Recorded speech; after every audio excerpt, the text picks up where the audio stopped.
She was the seamstress's daughter, not knowing she would conquer the millionaire who would love her. But at that exact moment, Josephine Weaver was more worried about not dying at the hands of the worst rideshare driver she had ever encountered in all of Fayetteville, North Carolina. "Good Lord, do you even have a license?" Josephine shouted, gripping the seat as the car took a turn that looked more like an attempted takeoff. "Because if you bought it on eBay, I want my money back." Colton Todd swallowed a laugh and pretended maximum concentration on the steering wheel. He had been driving for rideshare apps for 3 months as a secret hobby, and Josephine was by far the most entertaining passenger he had ever picked up. Also, the most honest, a rare thing in his world. "Calm down, princess. I just missed one street," he said, trying to sound like the Colt the philosopher driver he had invented to escape his own life. "One street? You passed the market house 3 times. The mayor probably thinks we're lost tourists by now." Josephine let out a nervous laugh, adjusting her purse in her lap. "And another thing, don't call me princess. You're more like Queen of Haymont." Colton smiled genuinely. Josephine had no idea he lived in a penthouse that cost more than all the houses on her street combined. In fact, he himself had financed half of that region through a housing program from Todd Enterprises. But for some reason, pretending to be a regular driver was the most honest thing he had done in years. "Queen of Haymont, huh?" he joked, finally finding the right street. "And what's the protocol for transporting local royalty?" "Simple. Don't kill me in traffic and accept that I'm going to criticize your driving during the entire trip." Josephine laughed, watching the historic buildings of downtown through the window. "Seriously, you drive worse than my grandmother, and she died 10 years ago. Your grandmother drove?" "No, that's why she drove better than you." Colton laughed out loud. When was the last time someone had been so brutally honest with him? Actually, when was the last time someone didn't know who he was? The feeling was addictive. Okay. I promise to improve." He stopped in front of a fabric store downtown. "We've arrived at your destination, Your Majesty."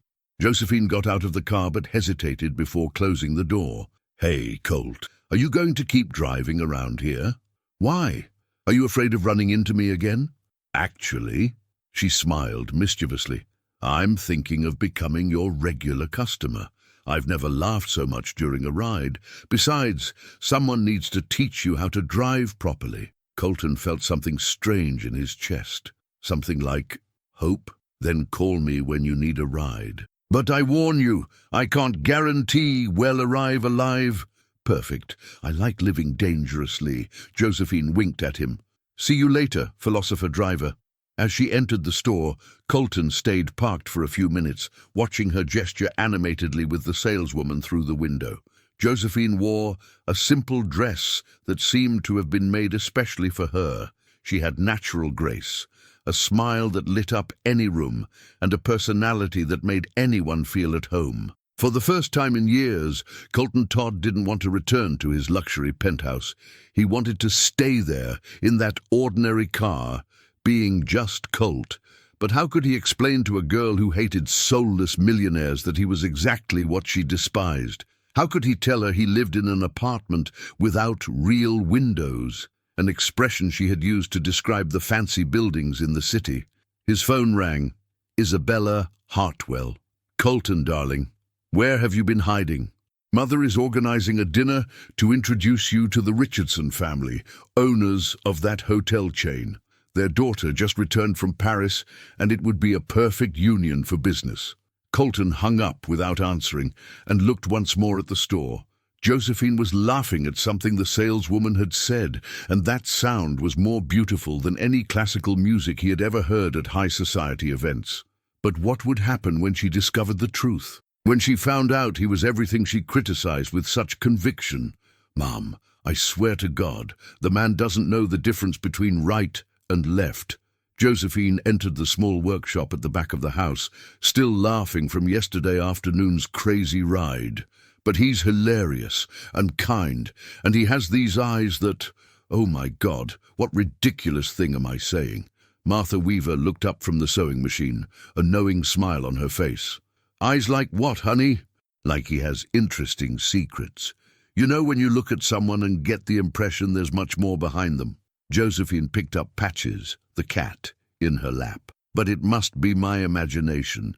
He's just a driver who drives badly and speaks beautifully. And will you see him again? Maybe. Josephine tried to sound casual, but her mother knew her too well. I need to go to the university tonight. Fashion marketing class. And since my car is in the shop. Grandpa Earl appeared in the doorway holding a cup of coffee. "This girl is in love," he declared, teasing. "I recognize the symptoms. Your grandmother was exactly like this when she met me." "Grandpa, nobody's in love with anybody." Josephine blushed. "It's just that. Well, it's been a while since I've talked to someone interesting. Most of the guys I know only talk about football or want to know how much I make. And this colt didn't ask any of that?" "No.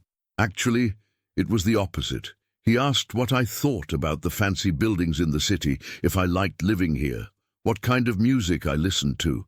Josephine stopped, realizing she had paid more attention to the conversation than she had imagined. "Simple things, you know." Martha exchanged a meaningful look with her father. "Sometimes the simplest people are the most complicated, honey." That night, Josephine called Colton again. When he arrived, 20 minutes late and looking like he had gotten lost at least twice, she was already on the sidewalk, waiting. "Let me guess," she said, getting in the car. "You took the wrong street, stopped to ask for directions, got even more lost and almost ended up at the Cape Fear River." Colton laughed, impressed. "How do you know?" "Because you smell like fish." Josephine opened the window. "And there's a scale stuck to your shirt." "I can explain." "You don't need to. Your confused personality already entertains me enough." She fastened her seatbelt. "Methodist University campus. And this time, please try not to pass the same place 3 times." During the drive, they talked about everything and nothing. Colton discovered that Josephine studied fashion design, dreamed of having her own studio, and thought fashion should be democratic. Josephine discovered that Colton read philosophy, played piano in his spare time, and had a crazy theory that Fayetteville traffic was a reflection of the Southern soul. "How so?" she asked, intrigued. "Think about it. Here everyone complains about traffic, but nobody wants to use public transportation. Everyone criticizes expensive cars, but dreams of having one. And everyone says they want to live simply, but kills themselves working to buy things they don't need." Josephine was silent for a few seconds. "That's too deep for a rideshare driver," she said, somewhat suspicious. "Are you sure you're not a philosophy professor in disguise?" Colton felt his heart race. She was getting suspicious. "I read a lot," he replied, trying to sound casual. "And you? Don't you find it strange to study fashion in a city where everyone dresses the same?" "Ah, but that's where you're wrong." Josephine's eyes sparkled. "Fayetteville has incredible visual identity. The colors of the historic downtown buildings, the mix of military and Southern cultures, the Victorian architecture. We just don't know how to value it. That's why I want to make clothes that reflect who we truly are." Colton glanced at her sideways. Josephine spoke with a passion he rarely saw in any environment, not even in the company board meetings where million-dollar projects were discussed. "And do you think you could live off that alone? I mean, financially?" "Of course not," she laughed. "At least not in the beginning. But you know what my mom always says? Honey, money buys comfort, but it doesn't buy purpose, and I prefer to have purpose." Colton hit the brakes harder than necessary. A simple phrase, spoken by a seamstress from Haymont, had summarized exactly what he had been feeling for years. He had plenty of comfort, but purpose. Where the hell was his purpose? "We're here," he announced, stopping in front of the university. Josephine didn't get out immediately. "Colt, can I ask you a personal question?" "Sure." "Are you happy driving for others?" The question caught Colton off guard. How to answer without lying but without revealing the truth. "I'm discovering that happiness isn't a destination. It's the journey," he said, looking directly into her eyes. "And lately, the journey has been quite interesting." Josephine smiled, but Colton realized he hadn't completely convinced her. "Okay, app philosopher. I'll call you tomorrow?" "I'll be here. Probably lost somewhere, but he'll be here. After Josephine got out, Colton sat in the university parking lot, watching students pass by. Young people with dreams, plans, conversations about the future. When was the last time he had talked about dreams with someone? His phone rang. Robert Mason. Colton, we need to talk. I've discovered some interesting information about you, and I think we're going to have to renegotiate my stake in the company. Colton hung up and sighed. The real world was knocking at the door, and he didn't know how much longer he could maintain his double life. But for Josephine, would it be worth trying a little longer? Thursday morning started with Colton almost being lynched by an 80-year-old woman. "Son, you drive worse than my dead husband, and he was blind in one eye," Mrs. Henderson shouted from the back seat while Colton tried to maneuver in front of Cape Fear Valley Hospital. "And I'm talking about a man who crashed the car in our own garage." "Sorry, Mom." Colton was sweating. Driving for strangers was becoming increasingly complicated. "The GPS is acting up today." "GPS nothing, boy. You've got your head in the clouds." She waved her cane in the air. "I bet it's because of a woman. A man in love isn't good for driving even a bicycle." Colton stopped the car and looked in the rearview mirror. Mrs. Henderson had a mischievous smile on her face. "Are you teasing me, Mom?" "Obviously I am, child. At 80, we don't have time for beating around the bush." She laughed. "Tell me, who's the little lady who's turned your head?" Before Colton could answer, his phone rang. "Josephine." "Colt, can you pick me up now? Something terrible happened." Her voice was shaky. Colton felt his stomach drop. "Of course. Where are you?" "At the fabric store." "Oh, and can you stop by a flower shop first?" "Anyone will do." "Flower shop. It's complicated. I'll explain when you get here." Colton said goodbye to Mrs. Henderson and rushed out. 20 minutes later he was in front of the store, holding a bouquet of wildflowers he had bought at the first florist he found. Josephine came out of the store looking like she had been crying, but when she saw the flowers, she burst into hysterical laughter. "Colt, what flowers are these?" "I don't know. I asked for the prettiest ones they had." He offered the bouquet. "Did something serious happen?" "Oh my God!" Josephine got in the car, still laughing and crying at the same time. "Remember when I said you'd take me anywhere?" "I remember." "Well then, today you're taking me to a funeral." Colton almost choked. "A funeral?" "Yes, Mrs. Thompson, my mum's client for 40 years, died yesterday. She always said that when she died, she wanted me to be at her funeral, wearing a dress she had specially ordered." Josephine showed a garment bag in her lap. "The problem is, I don't have a car. My mom has the flu, my grandpa doesn't drive anymore, and Jessica is working." "And you thought of me?" "You said you were a professional driver." She shrugged. "Besides, a funeral is one of the few places where your crazy driving won't draw attention. Everyone will be too sad to notice." Colton sighed. There went his quiet Thursday. "Okay, but where is it?" "Pinecrest Memorial Gardens. Do you know where that is?" "Sort of." "Oh my God. We're going to end up at the wrong funeral, I'm sure." And that's exactly what happened. 40 minutes later, Colton and Josephine were standing in front of a funeral full of people dressed in black, being greeted by relatives who treated them like close family of the deceased. "My condolences," said an elderly lady hugging Josephine. "Mr. Johnson was a wonderful man. You must be devastated." Josephine looked at Colton desperately. "Very devastated," she replied, trying not to laugh. "He was a man, very philosophical," Colton completed, joining the lie. "Mr. Johnson was a great philosopher of life." "Oh, yes," the lady agreed. "He always said life was like fishing. If you don't catch it at the right time, it rots." Josephine bit her lip to keep from laughing. "Profound," she murmured. They spent another hour at the wrong funeral, listening to stories about Mr. Johnson, eating finger sandwiches and drinking coffee. Colton discovered that Josephine was a natural actress. She improvised touching stories about their friendship with the deceased and even cried at the right moment. "You two are a beautiful couple," another relative commented. "How long have you been together?" "We're not," Colton began. 5 months, Josephine interrupted quickly. "Is very shy about talking about relationships." "How sweet. And how did you meet?" "In traffic." Colton replied, looking into Josephine's eyes. She appeared in my life when I most needed direction. The phrase came out more honest than he intended. Josephine stared at him for a few seconds, and Colton had the impression she understood the double meaning. "So," she whispered in his ear, "shall we escape before someone discovers we're at the wrong funeral?" "Good idea. But how?" "Leave it to me." Josephine stood up and gave a moving speech about how Mr. Johnson had taught her and Colton that true love is found in the most unexpected moments, brought tears to all present, and managed an Oscar-worthy exit. "You're incredible," Colton said when they were finally in the car. "How did you manage to improvise all that?" "Natural talent," she laughed. "And you? Since when are you a philosopher specializing in death?" "Since today, apparently."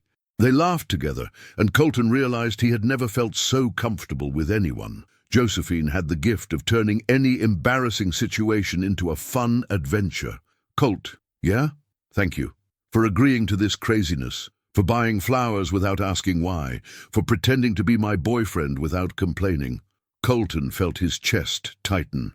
"You're welcome. It was fun." "You know what else was fun?" She turned to him. "For the first time in my life, someone talked about true love because of me, even if it was a lie." "Who said it was a lie?" The phrase escaped before Colton could censor it. Josephine stared at him, surprised. "What do you mean?" Colton parked the car in front of her house, trying to buy time to think of an answer. "I meant that. Sometimes we pretend something that deep down we'd like to be true. And would you like it to be true?" The question hung in the air between them. Colton looked at Josephine, messy hair, smudged makeup from laughing and crying so much, wrinkled dress, and thought he had never seen anything more beautiful in his life. His phone rang. Isabella. Again. "Aren't you going to answer?" "It's not important." He hung up without looking. "Josephine, I need to tell you something." "I also have something to tell you," she interrupted. "But not today.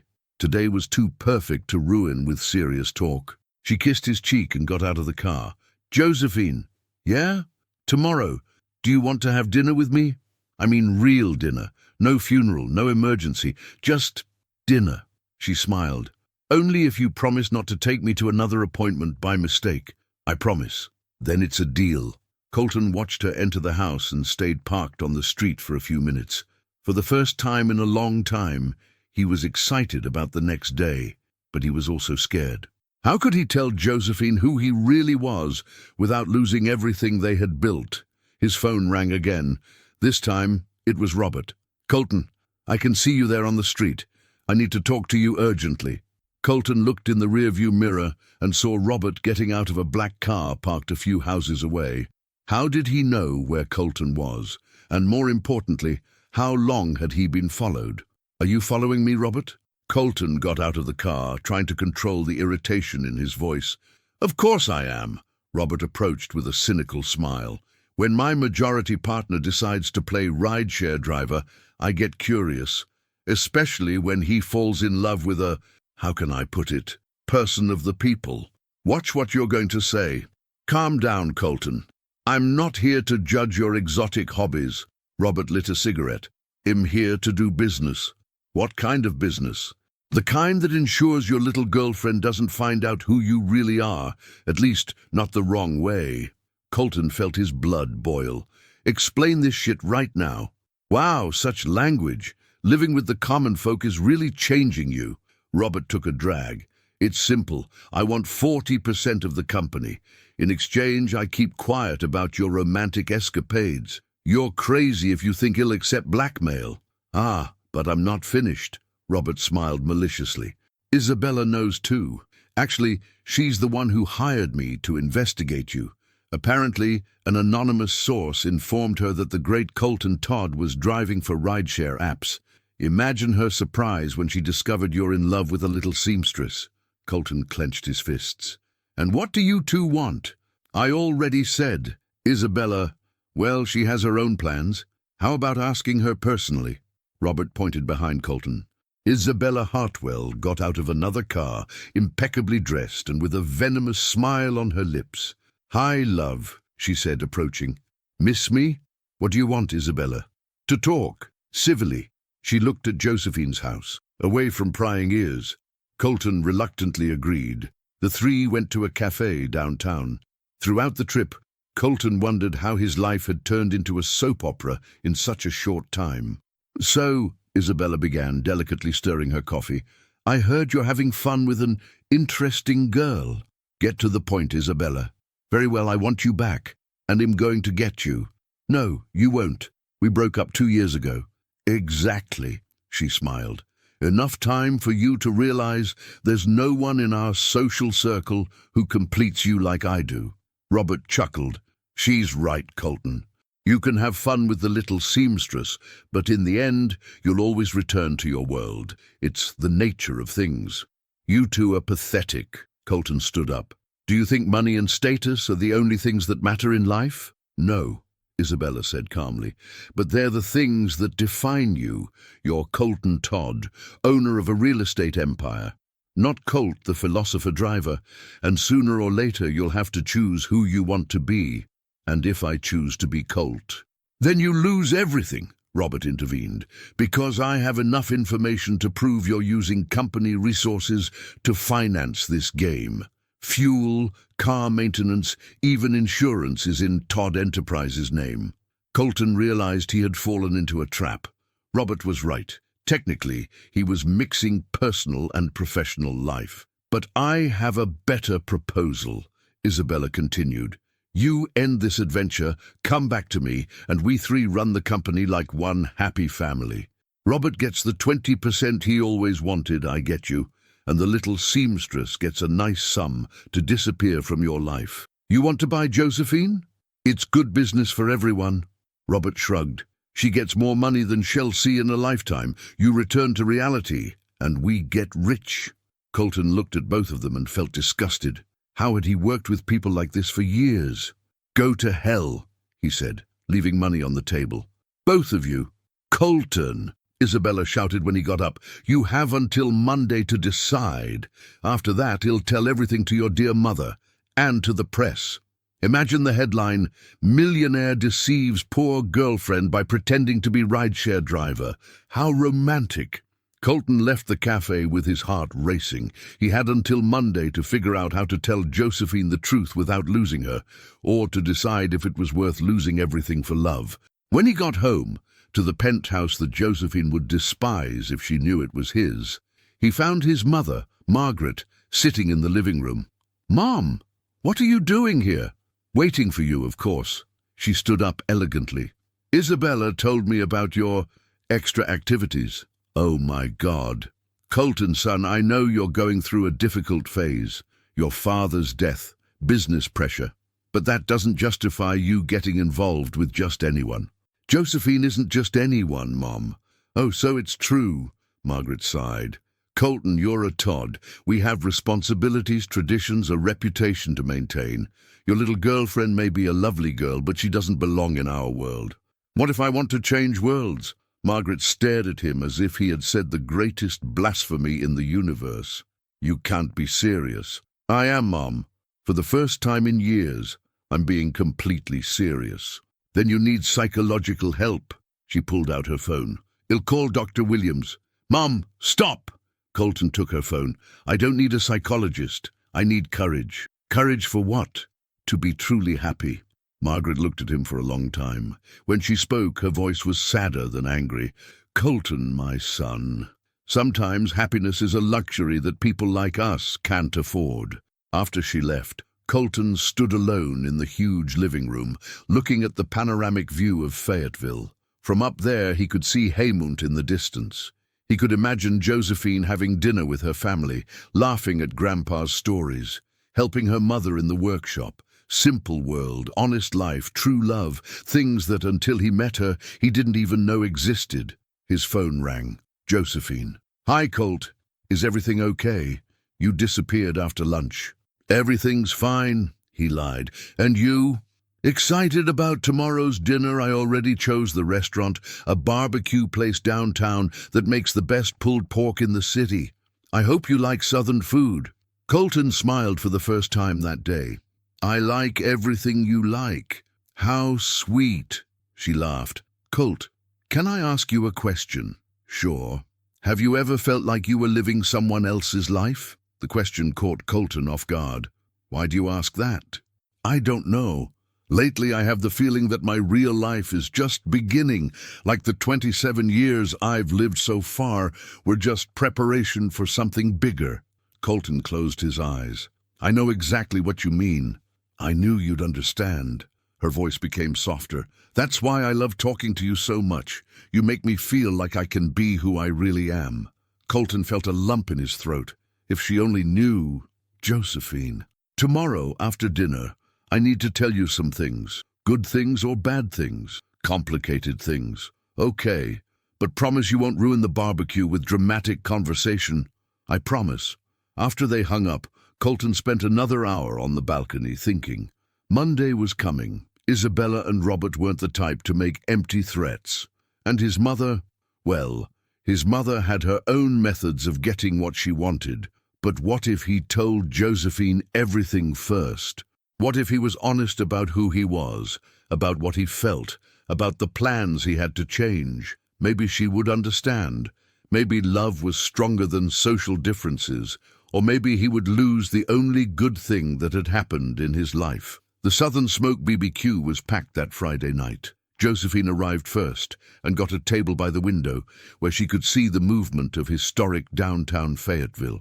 She was nervous, something rare for her, but also excited. Colton arrived 15 minutes late, as always, but this time with a different excuse. Sorry I'm late. I had to stop to help a lady who had a flat tire. He sat down, visibly agitated. How are you? Good. And you? You seem a bit strange. It's just that. Today was a complicated day at work. Josephine observed him more carefully. Colton was different, more dressed up than usual, wearing a dress shirt that seemed too expensive for a rideshare driver. And there was something in his eyes, anxiety, fear. What kind of complication? She asked while browsing the menu. Problems with the boss. He wants to transfer me to another department. What department? Colton hesitated. Administration. Wow, that's a promotion, isn't it? It's complicated.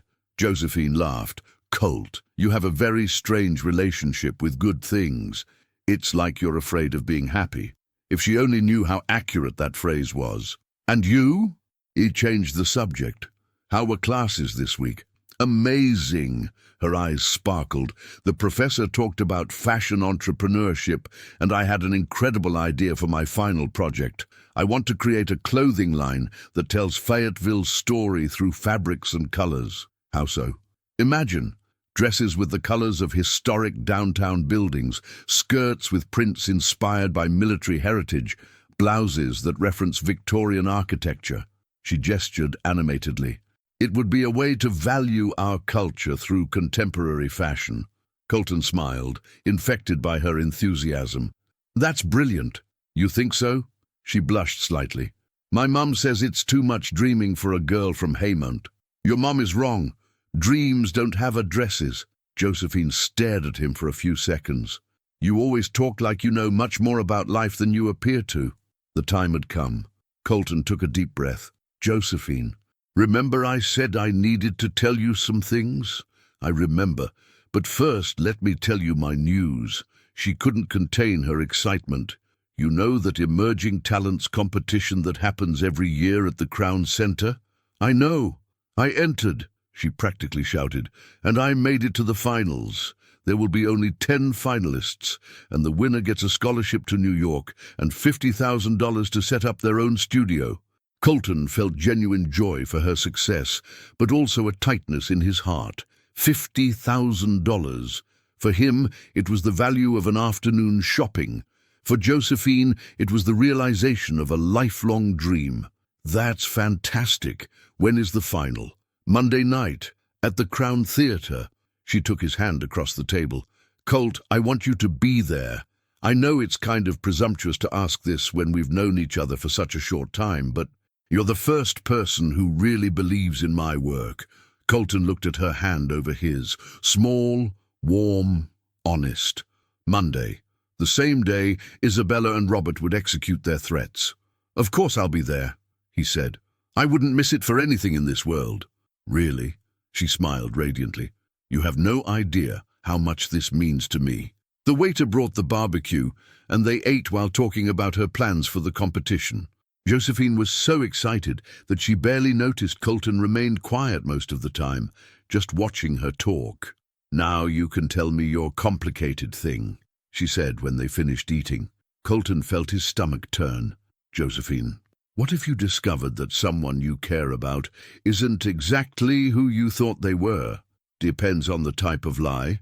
She became serious. "If it's the type, 'Oh, actually I have kids,' or 'Oh, actually I'm married, I run away.' If it's the type, 'Oh, actually I don't like pulled pork, we talk.'" Colton tried to smile but couldn't. "What if it's the type, 'Oh, actually I'm not a ride-share driver'?" Josephine stared at him, confused. "What do you mean?" His phone rang. Unknown number. "Hello, Colton?" It was Jessica's voice, Josephine's best friend. "Colton, you need to come here now. It's about Josephine." "Jessica." Josephine took the phone. "What are you doing calling Colt?" "Josephine, honey, you need to see something.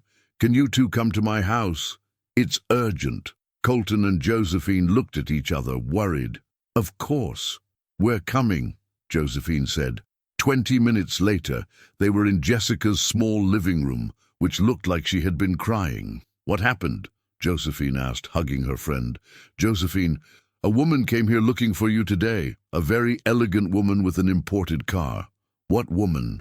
"She said her name was Isabella Hartwell." Jessica looked at Colton, who went pale. "She said she knows you, Colton." Josephine looked from Jessica to Colton. "Do you two know each other?" "Josephine, I can explain." "She offered me money," Jessica interrupted. "A lot of money for me to convince you to stop seeing him.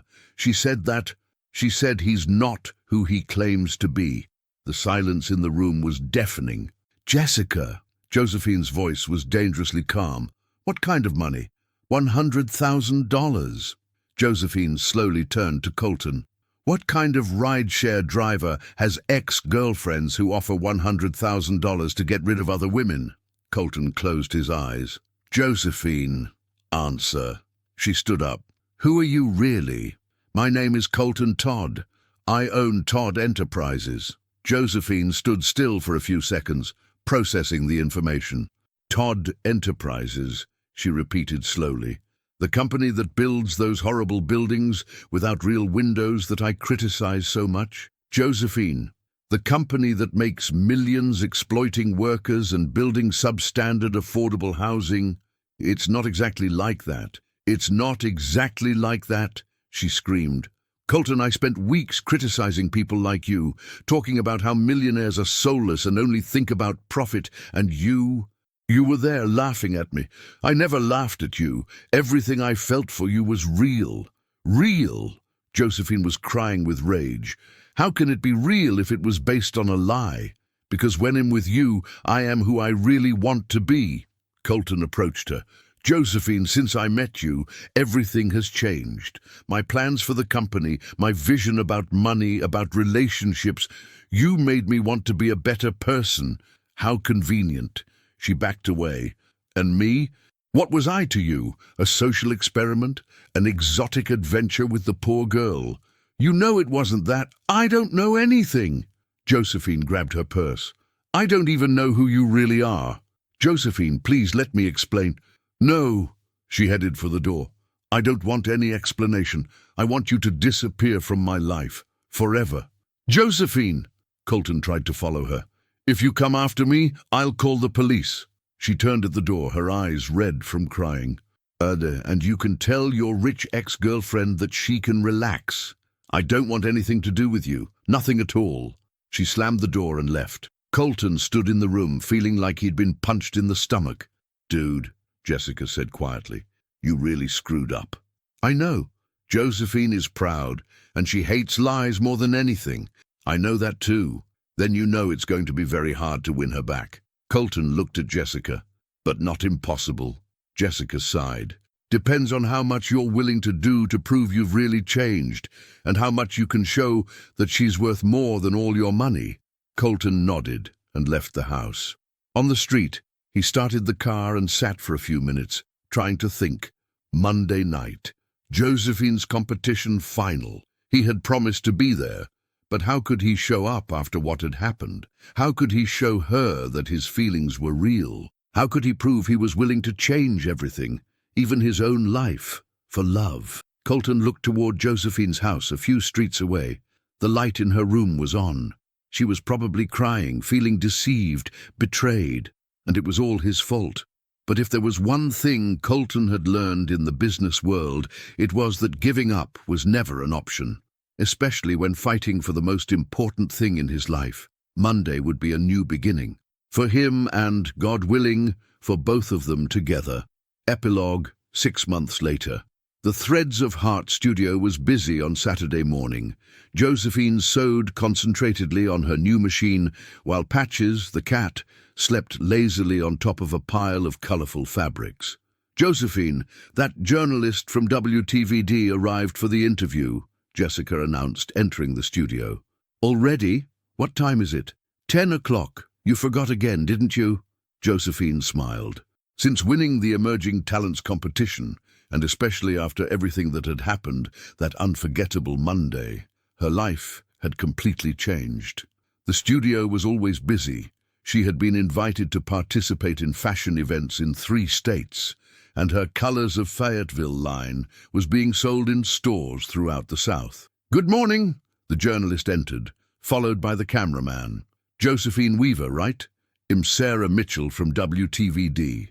We're doing a story about North Carolina entrepreneurs who are revolutionizing their sectors." During the interview, Josephine talked about her plans, the importance of valuing local culture through fashion, and how she was employing other seamstresses from the region.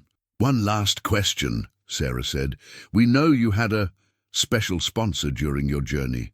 Can you talk about that?" Josephine smiled, remembering that Monday. She had arrived at the Crown Theatre, determined to give her best, even with a broken heart. She didn't expect to see Colton in the audience, much less expect him to go on stage during her presentation. "Ladies and gentlemen," he had said, taking the microphone from the surprised presenter's hands, "I would like to talk about this incredible woman who is here on stage." Josephine had been paralyzed. What was he doing? "My name is Colton Todd, and I own Todd Enterprises. Some of you may know my company. Others may even have a bad opinion about it." He had looked directly at Josephine. "And you would be right. For years, my company operated only for profit, building developments that respected neither the environment nor the people who lived in them." Murmurs began in the audience. "But a special person showed me that business can be different, that it's possible to profit while respecting people, the environment, and local culture. And that's why I'm announcing today that Todd Enterprises will be completely restructured." Colton had pulled some papers from his pocket. "Starting Monday, 50% of the company's profits will go to social projects. We're going to create a fund to finance local small entrepreneurs, especially women and artisans who work with regional culture. And the first project will be the creation of a popular fashion design school where young talents can study for free." The audience had exploded in applause, but Colton continued, looking only at Josephine. "Josephine Weaver," he said, "you taught me that true love isn't about possessing, but about supporting. It's not about impressing, but about inspiring. I was wrong to lie about who I was, but I never lied about what I feel for you. Do you want to be my partner in this new journey?" Josephine had been silent for long seconds. Then she took the microphone from his hands. "Amu Colton Todd," she had said, voice firm, "you're an idiot for lying to me, but you're also a brave idiot for really changing. The answer is yes, but only if you promise me one thing. Anything. Promise you'll never drive professionally again? Because as a driver, you really don't work." The entire theatre had laughed, and Colton had kissed Josephine right there on stage in front of 300 people. "The special sponsor," Josephine responded to the journalist returning to the present, "is someone who taught me that true partnerships are based on mutual respect and common goals. Someone who agreed to change his entire life to build something better with me."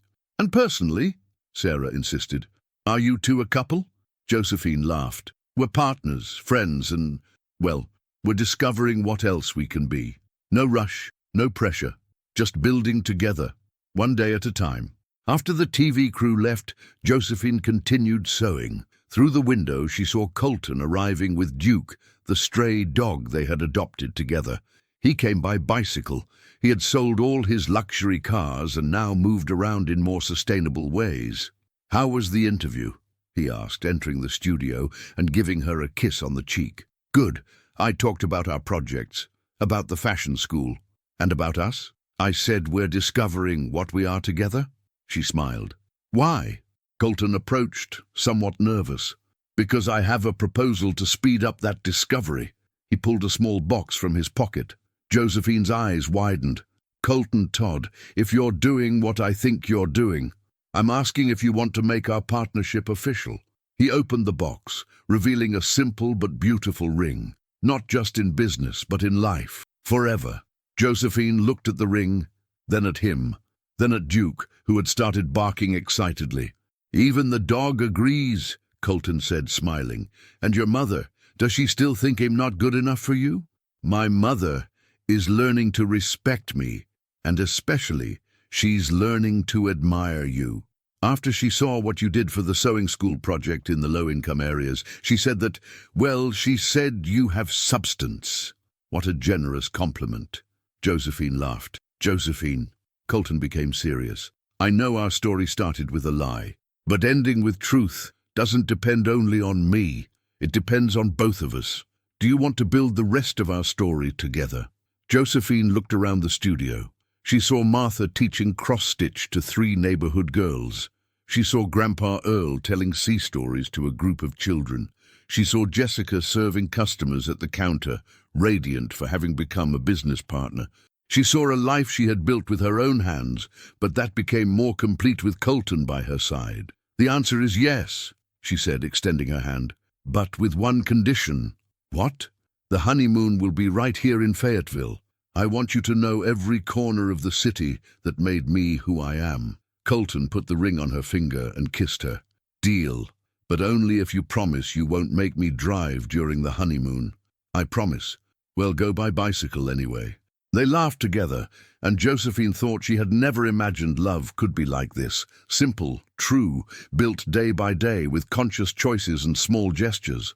Colton was no longer the lonely millionaire who drove for rideshare apps to escape his own life. Josephine was no longer just the seamstress's daughter who dreamed of conquering the world. Together they were something new, something better, something real. And this, yes, was a story worth telling. Did you enjoy this romantic story set in beautiful Fayetteville?